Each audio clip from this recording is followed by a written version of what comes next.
Live update பணப்பெட்டியுடைய முதல் task வந்துருச்சு. அதுக்கு முன்னாடி ஒரு விஷயத்த வந்து சொல்லிக்கலாம். இந்த டாஸ்க் வந்தோடனே சௌந்தர்யா வந்து சொல்கிறாங்க, இவ்வளோ நாள் அந்த வீட்டில் இருக்கிறது வந்து பிரச்சனை இல்லை, எனக்கு பணமும் ஒரு பிரச்சனை இல்லை, ஆனால் வந்து இந்த டாஸ்க்கை நான் கண்டிப்பாக விளையாண்டே தீருவேன் அப்படின்னு சொல்லி அவங்களும் டிட்டர்மினேஷனோடு இருக்காங்க.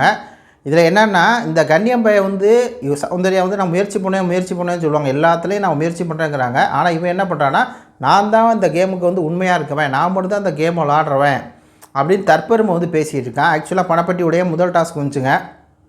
இவன் ஓடி போய் எடுத்துகிட்டு வந்துட்டான், எடுத்துகிட்டு உள்ளே வந்துட்டான். அதாவது 30 மீட்ரு 5 செகண்டு 12-13 நிமிஷத்துக்குள்ளே உள்ளே வந்துட்டான். பெட்டி எடுத்துட்டான், ரைட்டு. ஆனால் பெட்டி எடுத்ததுக்கப்புறம் என்ன சொல்கிறான் அப்படின்னா, நான் மட்டும்தான் அந்த கேமுக்கு வந்து உண்மையாக இருந்தேன், நான் கூட இந்த கேம் நம்ம விளையாட வேணாம் அப்படின்ட்டு ஒரு ஓரமாக உட்கார முடியும். ஆனால் நான் அப்படி உட்காரலையே, நான் எவ்வளோ ரிஸ்க்காக இருந்தாலும் எடுத்தனே, ஹார்ட் ஒர்க் வந்து பண்ணனே, நான் தான் முதல் ஆளாக போனேனே, இந்த வீட்டில் யாருக்குமே அப்படி போகிறதுக்கு தைரியம் இல்லை, எனக்கு மட்டும் தான் தைரியம் இருக்குது, நான் மட்டும் தான் முதல் நாள் இருந்து இது பண்ணுறேன் அப்படின்னு சொல்லி தற்பெருமை பேசிகிட்டு இருக்கேன். பணத்துக்காக யாருமே வந்து இது பண்ண மாட்டாங்க, அவங்கவுங்க திறமையை காமிக்கணும், இந்த போட்டியில் நம்ம வந்து கலந்துக்கணும் அப்படின்னு சொல்லி தான் எல்லாம் நினைப்பாங்க. அதில் வெற்றி தோல்விங்கிறது இறைவன் கையில் தான் இருக்குது. ஆனால் தற்பெருமை பேசுகிறது தான் வந்து என்னென்னா, இவன்கிட்ட பிடிக்காத விஷயம் என்னென்னா தற்பெருமை.